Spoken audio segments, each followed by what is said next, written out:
আসসালামু আলাইকুম বন্ধুরা, সবাইকে ওয়েলকাম জানাচ্ছি software testing Bangla tutorial YouTube চ্যানেলের নতুন একটি ভিডিওতে। আশা করি সবাই ভালো আছেন এবং সুস্থ আছেন।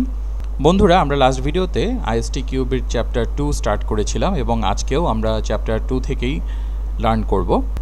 সো আজকে আমরা ডেভেলপমেন্ট অ্যাপ্রোচ সম্পর্কে জানব এবং এখানে কিউএদের ভূমিকা কী এই বিষয়ে জানব। এখানে আপনারা দেখতে পাচ্ছেন এই স্লাইডটি হলো রাইটিং টেস্ট রিলেটেড, মানে টেস্ট কিভাবে কখন লিখব। সফটওয়্যার ডেভেলপমেন্টের শুরুতে আমরা আসলে টেস্ট কিভাবে লিখতে পারি। সো 3 ধরনের মূলত সফটওয়্যার ডেভেলপমেন্ট অ্যাপ্রোচ রয়েছে। একটা হলো নো অ্যাপ্রোচ, যেখানে সফটওয়্যার ডেভেলপমেন্ট স্টার্ট করা হয় তখন কোনো টেস্ট কেস থাকে না। দ্বিতীয় অ্যাপ্রোচ হলো সফটওয়্যার ডেভেলপমেন্ট করার পরে আমরা টেস্ট কেসগুলো লিখি। এবং থার্ড অ্যাপ্রোচ হলো সফটওয়্যার ডেভেলপমেন্ট করার আগেই আমরা টেস্ট কেসগুলো লিখি। আজকে মূলত আলোচনার টপিক হলো সফটওয়্যার ডেভেলপমেন্টের আগে টেস্ট কেস লেখার বিষয়টি। এইটি আবার কিভাবে, বা সফটওয়্যার ডেভেলপমেন্টের আগেই কিভাবে আমরা টেস্ট করতে পারি। আপনারা অনেক সময় হয়তোবা নাম শুনেছেন বিডিডি, টিডিডি, এটিডিডি, এই ধরনের নাম শুনেছেন। যারা শুনেননি, দ্যাটস অল রাইট, আমরা আজকে সেগুলো নিয়ে আলোচনা করব। সো একটা ডেভেলপমেন্ট অ্যাপ্রোচ রয়েছে। আমরা তো সফটওয়্যার ডেভেলপমেন্ট লাইফ সাইকেল নিয়ে পড়েছি, বাট একটা ডেভেলপমেন্ট অ্যাপ্রোচ রয়েছে যেখানে কিউএরা সফটওয়্যার টেস্ট করার জন্য টেস্ট কেস আগে লেখে এবং এই টেস্ট কেসগুলো মূলত অটোমেটেড টেস্ট কেস হয়ে থাকে। এবং ইনিশিয়াল ফেজে আমাদের কাছে টেস্ট কেস থাকে, কিন্তু তখন কোনো সফটওয়্যার থাকে না। আমাদের সেই টেস্ট কেসগুলো নিয়ে ডেভেলপাররা সফটওয়্যার ডেভেলপমেন্ট করে, একটা ফিচার ডেভেলপ করে বা একটা পার্টিকুলার অংশ ডেভেলপ করে, আমাদের টেস্ট কেসগুলোকে রান করে দেন সে চেক করে দেখে আমাদের টেস্ট কেসটা সাকসেস হচ্ছে কিনা। যদি সাকসেস না হয়, কেন হয়নি, কোথায় সমস্যা, সেটি ফাইন্ড আউট করার ট্রাই করে এবং সেটি ফিক্স করে। নর্মালি এই টিডিডিটা সফটওয়্যারের ডেভেলপমেন্টের সাথে রিলেটেড এবং এটি সফটওয়্যারেরই একটি পার্ট হয়। টেস্ট কেসগুলো সাধারণত 2 ধরনের হয়। একটা ডেভেলপাররা নিজেরাই তৈরি করে, আরেকটা হলো কিউএরা তৈরি করে। সো কিউএরা নর্মালি যখন তৈরি করে তখন পার্টিকুলার বিজনেস রিকোয়ারমেন্টের উপরে বেস করে ফাংশনালিটি চেকের জন্য তৈরি করে।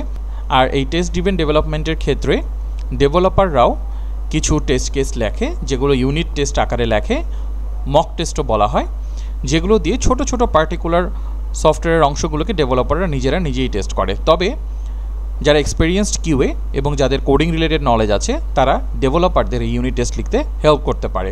এবং এই টিডিডিতে মূলত ইউনিট টেস্টটাই বেশিরভাগ করা হয়ে থাকে। টেস্টের বিভিন্ন ধরনের টেস্ট রয়েছে, unit testing, integration testing, system testing, এগুলো নিয়ে আমরা ইন ডিটেলসে পরে আলোচনা করব। আর এটিডিডিটা হলো অনেকটা টিডিডির মতোই। আচ্ছা, টিডিডির ফুল মিনিংটা কি? এটার ফুল মিনিং হলো টেস্ট ড্রিভেন ডেভেলপমেন্ট, মানে ডেভেলপমেন্টটা টেস্টিংয়ের মাধ্যমে ড্রিভেন হয় বা পরিচালিত হয়। আর এটিডিটার মানেটি কি? এটিডিডি মানে হলো অ্যাকসেপ্টেন্স টেস্ট ড্রিভেন ডেভেলপমেন্ট। এই acceptance test driven development approach যখন ফলো করা হয় তখন টেস্ট কেসগুলো ম্যাক্সিমাম ক্ষেত্রে কিউএরাই লেখে বা টেস্টাররা লেখে, এবং এটা মূলত একটা পার্টিকুলার অ্যাকসেপ্টেন্স ক্রাইটেরিয়ার উপরে বেস করে এই এটিডিডি অ্যাপ্রোচটা ফলো করা হয়। ফর এক্সাম্পল, অ্যাকসেপ্টেন্স ক্রাইটেরিয়া কী ধরনের? যেমন add item to the basket, check out, pay, basket must been emptied, confirmation email must be delivered. So এগুলো এক একটা অ্যাকসেপ্টেন্স ক্রাইটেরিয়া। অ্যাকসেপ্টেন্স ক্রাইটেরিয়া কী জিনিস? আমাদের যে রিকোয়ারমেন্টগুলো দেয়া হয় সেই রিকোয়ারমেন্টের উপরে বেস করে কিছু অ্যাকসেপ্টেন্স ক্রাইটেরিয়া তৈরি করা হয়। এই রিকোয়ারমেন্টটা আসলে কি হলে ক্লায়েন্ট বা যে প্রোডাক্ট ওনার আছে সে এই প্রোডাক্টটা বা সফটওয়্যারটাকে অ্যাকসেপ্ট করবে, এগুলো ফুলফিল না হলে সে এই প্রোডাক্টগুলোকে অ্যাকসেপ্ট করবে না। সো এই অ্যাকসেপ্টেন্স ক্রাইটেরিয়ার উপরে বেস করেই মূলত এটিডিডি যেই টেস্ট কেসগুলো রয়েছে সেগুলো কিউএরা ডেভেলপ করে। এরপরে আরও এক ধরনের ডেভেলপমেন্ট অ্যাপ্রোচ রয়েছে, সেটি হলো বিডিডি, বা যাকে বিহেভিয়ার ড্রিভেন ডেভেলপমেন্ট বলা হয়। এই এটিডিডি আর বিডিডি অনেকটা সেম টাইপেরই, কিন্তু এই বিডিডি অ্যাপ্রোচটা আপনি ফলো করছেন কিনা তা ডিপেন্ড করবে আপনি যখনই কোনো মিটিং করবেন বা সেশন করবেন বা আপনার যে টেস্ট কেসগুলো লেখা হবে সেখানে মূলত 3 জন, অ্যাটলিস্ট 3 পার্সনের একটা ইনভলভমেন্ট থাকবে। এবং এই 3 পার্সনকে একসাথে একটা টার্ম রয়েছে যাকে বলা হয় 3 অ্যামিগোস। এই অ্যামিগোসগুলো কি? এখানে একজন বিজনেস ওনার থাকবেন, যে বিজনেস পিপল, সে প্রোডাক্ট ওনার হতে পারে, বিজনেস রিকোয়ারমেন্ট অ্যানালিস্ট হতে পারে। একজন ডেভেলপার থাকবে এবং একজন কিউএ থাকবে, এবং তারা যখন টেস্ট কেসগুলো লিখবে একটা নির্দিষ্ট প্যাটার্নে লিখবে, একটা নির্দিষ্ট ফরম্যাটে লিখবে। সেই ফরম্যাটটা হলো গিভেন হোয়েন দেন ফরম্যাট, এবং এই গিভেন হোয়েন দেন ফরম্যাটেই যখন টেস্ট কেসগুলো লেখা হবে এবং সেটার উপরে সফটওয়্যারটাকে টেস্ট করা হবে, এটাকেই বিহেভিয়ার ড্রিভেন ডেভেলপমেন্ট বলা হয়। এই টিডিডি, এটিডিডি বা বিডিডি এগুলো অনেক লার্জ টপিক, জাস্ট আইএসটিকিউবির জিনিসগুলো বোঝার জন্য এতটুকুই আমাদের জন্য এখন এনাফ। সো আইএসটিকিউবি রিলেটেড কোশ্চেনের জন্য আপনাদের 3টা জিনিস জানার প্রয়োজন। সংক্ষেপে আবার একটু বলে দিচ্ছি। টিডিডি মূলত ডান বাই ডেভেলপার্স, বাট কিউএরাও এখানে হেল্প করতে পারে। কিউএদের যদি কোডিং রিলেটেড নলেজ থাকে, ইউনিট টেস্টিং রিলেটেড নলেজ থাকে, তাহলে তারা করতে পারে। Test may cover business and technical side. So technical সাইডগুলোই মূলত কাভার করা হয়, বাট এখানে বিজনেসও কাভার করতে পারে, ছোট ছোট ব্লকের বিজনেসও এখানে কাভার করতে পারে। ডান বাই মেনি মূলত কিউএরা করে থাকে। Derive from acceptance criterias cover business logic. So মূলত বিজনেস লজিক কভার করার জন্যই এটিডিটা করা হয়। বিডিডি ক্লোজ কোলাবোরেশন, যেটা আমি বললাম যে 3 অ্যামিগোসের ক্লোজ কোলাবোরেশনের মাধ্যমে বিডিডিটা ফলো করা হয়ে থাকে। High level business scenarios, very high লেভেলের বিজনেস সিনারিও থাকে। ফর এক্সাম্পল, আমি এক্সাম্পল দিতে ভুলে গেছি বিডিডির। যেমন ধরুন আমি বললাম যে গিভেন হোয়েন দেন ফরম্যাটে মূলত বিডিডি টেস্ট কেসগুলো লেখা হয়ে থাকে, পরবর্তীতে এগুলোকে অটোমেশনে নিয়ে যাওয়া হয়। For example, given a user has login interface, when they enter valid credential, then they will be able to logged in. So এই যে given প্রথম অংশটুকু তাকে কি দেওয়া হয়েছে, একটা ইন্টারফেস দেওয়া হয়েছে লগ ইন করার জন্য।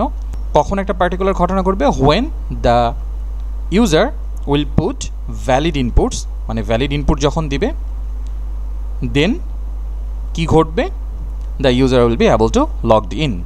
So BDD টেস্ট কেসগুলো মূলত given when then এই ফর্মেটই লেখা হয়ে থাকে। আচ্ছা, এখানে এই স্লাইডে আপনারা 3টা অংশ দেখতে পাচ্ছেন। একটা হলো ডেভ সাইড বা ডেভেলপমেন্ট সাইড, একটা হলো টেস্ট সাইড বা টেস্টিং সাইড, একটা হলো deployment. So development software develop করা, টেস্টিং করা। এই ডিপ্লয়মেন্টটা কি? ডিপ্লয়মেন্টটা হলো আমাদের সফটওয়্যারটা যখন তৈরি হয়ে যায়, সেটাকে যখন টেস্ট করা শেষ হয়ে যায়, সেটাকে তো মার্কেটে ছাড়তে হবে, বা যারা ইউজ করবে, কোনো অর্গানাইজেশন যদি ইন্টারনালি ইউজ করে তাদের কাছে তো জিনিসটা যেতে হবে, কোনো একটা সার্ভারে সেই জিনিসগুলো থাকবে, এবং সেই সার্ভারের সেই জিনিসগুলো রান করার মাধ্যমে ওই সফটওয়্যারটা যে কোনো ইউজার্সরা ইউজ করতে পারবে, মানে যাদের কাছে ভ্যালিড ইউজার অ্যাক্সেস রয়েছে। সো একটা সফটওয়্যার মূলত মাল্টিপল জায়গায় ডিস্ট্রিবিউট অবস্থায় থাকতে পারে। যেমন এখানে একটা সার্ভার রয়েছে, এখানে একটা সার্ভার রয়েছে, এখানে একটা ক্লাউড, এই ক্লাউডের থ্রুতে সবাই আসলে কানেক্টেড। আর এই চাকতির মতো এগুলোকে মূলত ডেটাবেজের চিহ্ন হিসেবে ধরা হয়। সো দেখুন এখানে আমি যেগুলো মেনশন করেছি, 3টা সার্ভার রয়েছে, 2টা ডেটাবেজ রয়েছে, এগুলো সব ক্লাউডের মাধ্যমে। ক্লাউড মানে হলো এটা আসলে কোথায় আছে, একটা হয়তো আমেরিকা আছে, একটা হয়তো কানাডা আছে, ছড়ানো ছিটানো অবস্থায় আছে। সফটওয়্যার ডেভেলপমেন্ট প্রসেসটা আসলে কি হয়, ডেভেলপমেন্ট করে, টেস্টিং করে, এবং এই জিনিসগুলোকে এই সার্ভারে ডিপ্লয় করা হয় বা এগুলোকে রিলিজ করা হয়। এখন এই যে কাজটা ডেভেলপমেন্ট, টেস্টিং এবং ডিপ্লয়মেন্ট, এইটাকে সফটওয়্যার ডেভেলপমেন্ট ইন্ডাস্ট্রিতে একটা টার্মে ইউজ করে বলা হয়, সেটাকে বলা হয় ডেভ অপস, মানে ডেভেলপমেন্ট অপারেশনালস। এখানে সংক্ষেপে বলা হলো ডেভেলপার অপারেশনস। আসলে এখানে হয়টা কি, সফটওয়্যার তৈরি করার পরে এটাকে প্রপার টেস্টিং শেষ হয়ে ডিপ্লয় করাটাই হলো ডেভঅপস। সো এই ডেভঅপস আসলে একটা এক্সট্রা রোলও থাকে সফটওয়্যার ডেভেলপমেন্টে, যাদের কাজ হলো মেক থিংস স্মুথ, মানে এই যে ডেভেলপমেন্ট প্রসেসটা থেকে শুরু করে, টেস্টিং থেকে শুরু করে সেটা মার্কেটে রিলিজ হয়ে যাওয়া, এই জিনিসগুলোকে স্মুথ করা। সো একজন ডেভঅপসের কী কী ধরনের কাজ থাকে? Configure servers, manage networks, security checking and automate deployment. আচ্ছা, এই যে সফটওয়্যার ডেভেলপমেন্ট হলো, একটা নর্মাল সফটওয়্যার ধরুন ডেভঅপস নাই, তখন সফটওয়্যারটা আসলে কিভাবে হবে? সফটওয়্যার তৈরি হলো, তৈরি হওয়ার পরে সেটা কিউয়ের কাছে গেল, কিউয়েরা সেটাকে টেস্ট করলো, টেস্ট করার পরে ইস্যু পেলো, ইস্যু পাওয়ার পরে সেই জিনিসটা আবার ট্রেস ব্যাক করা হলো ডেভেলপারের কাছে, ডেভেলপার ফিক্স করলো, আবার কিউয়ের কাছে পাঠানো হলো, কিউয়ে দেখলো এভরিথিং ওকে, কিউয়ে তখন এটা অপারেশন টিমের কাছে দিয়ে দিল। অপারেশন টিম তখন কি করবে, এই সার্ভারটা কনফিগার করবে, যেই সার্ভার এগুলো রান করবে, ডেটাবেসটা কনফিগার করবে, কোন নেটওয়ার্কের থ্রুতে সেটা হবে, সেই নেটওয়ার্কগুলো ম্যানেজ করবে, কী ধরনের সিকিউরিটি প্যাচেস সেই সার্ভারে লাগবে সেগুলো তারা দেখবে, এবং যদি পসিবল হয় অটোমেটিকলি সেগুলোকে ডিপ্লয় করবে। সো এই যে সবগুলো কাজ, এই সবগুলোকে ডেভেলপার এবং অপারেশন পার্সনদের কোলাবোরেশনে কাজ যখন করা হয় তখন একে ডেভঅপস বলে। আচ্ছা, এই ডেভঅপস যখন আমরা জানছি, যারা অলরেডি জানেন তো জানেনই, এখানে আরও দুইটা টার্ম রয়েছে, একটি হলো সিআই আর একটা হলো সিডি। এটার মানেটা আসলে কি? সিআই মানে হলো কন্টিনিউয়াস ইন্টিগ্রেশন। আচ্ছা, কি ইন্টিগ্রেশনের কথা বলছি? আমাদের যে সফটওয়্যারটা রয়েছে, ডেভেলপাররা যখন সেগুলোকে ডেভেলপ করে, সেগুলোকে স্মল স্মল ফিচার বা স্মল চেঞ্জেস আকারে ডেভেলপ করে এবং সেগুলো টেস্টিংয়ের জন্য পাঠিয়ে দেয়। এতে আসলে সুবিধা কি?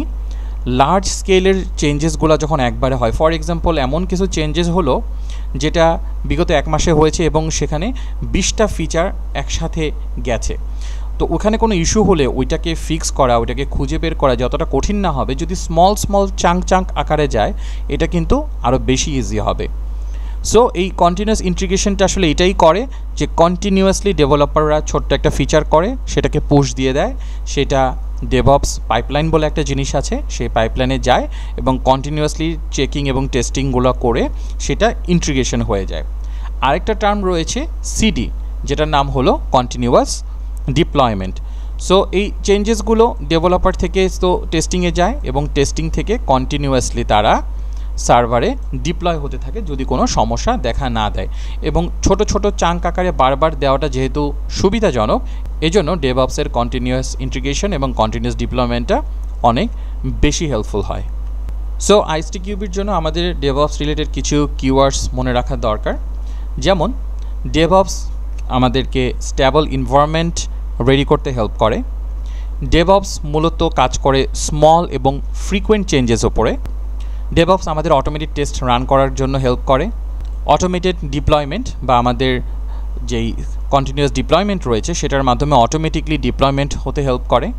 ডেভঅপস আমাদের মেকশিওর করে কনস্ট্যান্ট অ্যাভেইলেবিলিটি অফ এক্সিকিউটেবল বলতে এখানে সফটওয়্যার বলা হচ্ছে যেটাকে টেস্ট করা যায় বা টেস্টেবল একটা সফটওয়্যার, এই টার্মটা খুব ইম্পর্ট্যান্ট। এক্সিকিউটেবল বা টেস্টেবল আইটেম কি? সফটওয়্যার ইটসেলফ বা সফটওয়্যার নিজের জিনিসটাই। এবং faster delivery to production. Next আরেকটা টপিক নিয়ে কথা বলবো যেটার নাম হলো রেট্রোস্পেকটিভ। এই রেট্রোস্পেকটিভ জিনিসটা কি? সো সফটওয়্যার ডেভেলপমেন্ট অ্যাপ্রোচ যেটাই ফলো করা হোক না কেন, সেটা সিকোয়েন্সিয়াল হতে পারে, ইটারেটিভ হতে পারে, সবগুলোতেই একটা নির্দিষ্ট সময় পরে একটু পজ দেওয়া হয় বা ফিচারগুলো ডেভেলপমেন্টের পরে একটু পজ দেওয়া হয় এবং লুক ব্যাক করা হয়, পিছনে ফিরে দেখা হয় আমরা কি আসলে যা করছি বা যেভাবে করছি বা যেই অ্যাপ্রোচ ফলো করে করছি সেটা কি ঠিক আছে, আর আমরা কি করতে পারি, what can make my life at work easier, আমাদের কাজের ক্ষেত্রে কি জিনিস বেশি হেল্পফুল হতে পারে। সো এই জিনিসটাই মূলত রেট্রোস্পেকটিভের মূল আলোচনার বিষয়। সো রেট্রোস্পেকটিভ কি? সো যেহেতু আমি বললাম যে সব ধরনের এসডিএলসি মডেলই রেট্রোস্পেকটিভ আছে, বাট ইটারেটিভ মডেলগুলোতে বা অ্যাজাইল এনভায়রনমেন্টে রেট্রোস্পেকটিভটা খুব ফাস্ট এবং ফ্রিকোয়েন্ট হয়। এটার অনেক বেনিফিটসও আছে। সো অ্যাজাইলে সাধারণত নর্মালি 2 উইকস পর একটা করে স্প্রিন্ট বা ইটারেশন থাকে এবং সেই ইটারেশন শেষে একটা 1 থেকে 2 ঘন্টার মিটিং থাকে যেটাকে রেট্রোস্পেকটিভ মিটিং বলে। কারা এই রেট্রোস্পেকটিভ করে? Anyone can attend this meeting. Same টিমের সাথে related developer, QA, business analyst, product owner, end user থেকে শুরু করে ভিন্ন কোনো টিমেরও কেউ চাইলে একটা রেট্রোস্পেকটিভে জয়েন করতে পারে। সো রেট্রোস্পেকটিভে আসলে কী জিনিস নিয়ে আলোচনা করা হয়? 2টা কোশ্চেনের অ্যান্সার মূলত খোঁজা ট্রাই করা হয়।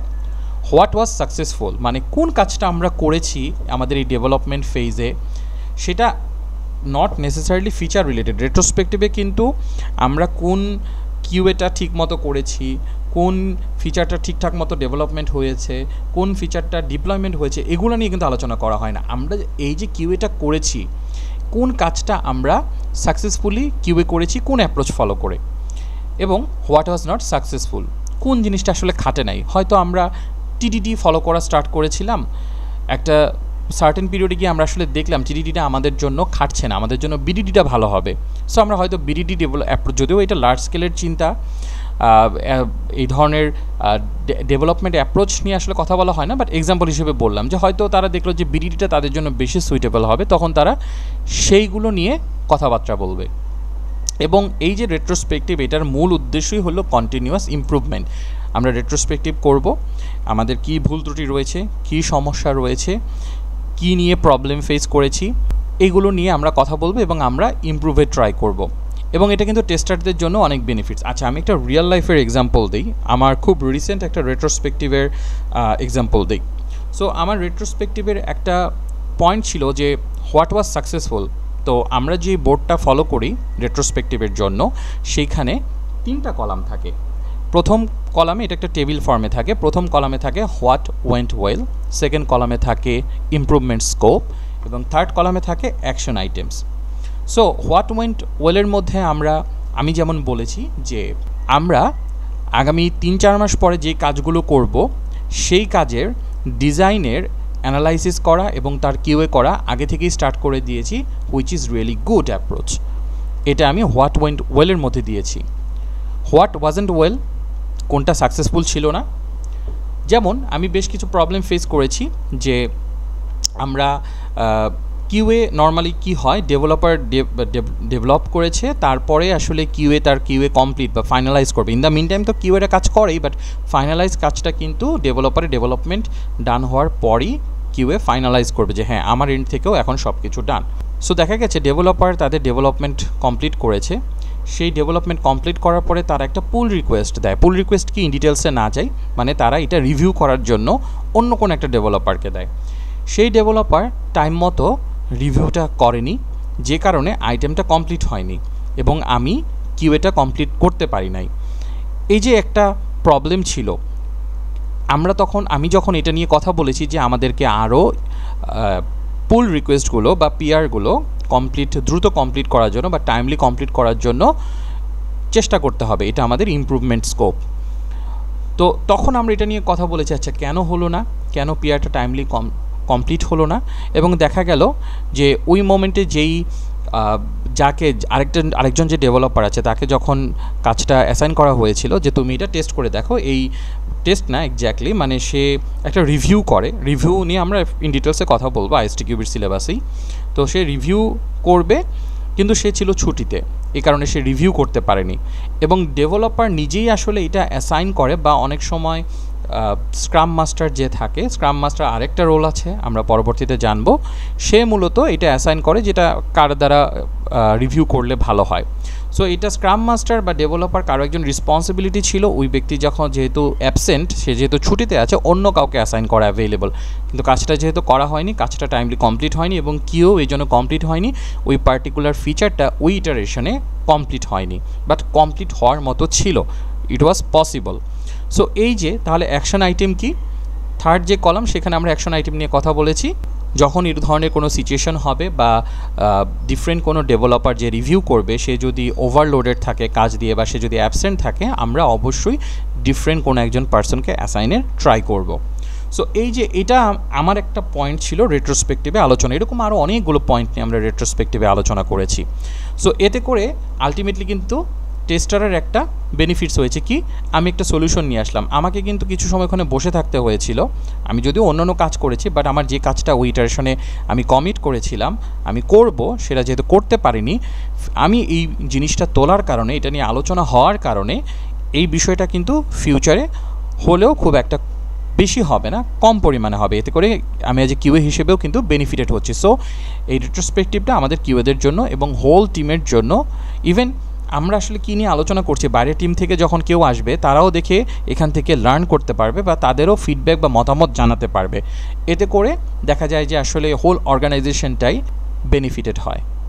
আজকে আমাদের আলোচনার বিষয় এ পর্যন্তই ছিল। ভিডিওটা বেশি বড় হয়ে যাচ্ছে, অ্যান্ড থ্যাঙ্কস ফর ওয়াচিং। যারা আমার ভিডিও নতুন দেখছেন এবং যারা কিউএ রিলেটেড ফিল্ডে আসার জন্য আগ্রহী, আমার চ্যানেলটি ঘুরে আসবেন, আপনাদের জন্য আরও অনেক ভিডিও রয়েছে এবং আমি ট্রাই করছি আইএসটিকিউবির সিলেবাসটি কমপ্লিট করানোর জন্য, ফাউন্ডেশন লেভেল যে কোর্সটি রয়েছে সেটির জন্য। চ্যানেলটি সাবস্ক্রাইব করে দেবেন এবং ভিডিওটি লাইক করবেন এবং শেয়ার করবেন। সবাইকে আমার পরবর্তী ভিডিও দেখার আমন্ত্রণ জানিয়ে আজকের ভিডিও এখানেই শেষ করছি। সবাই ভালো থাকবেন। আল্লাহ হাফেজ।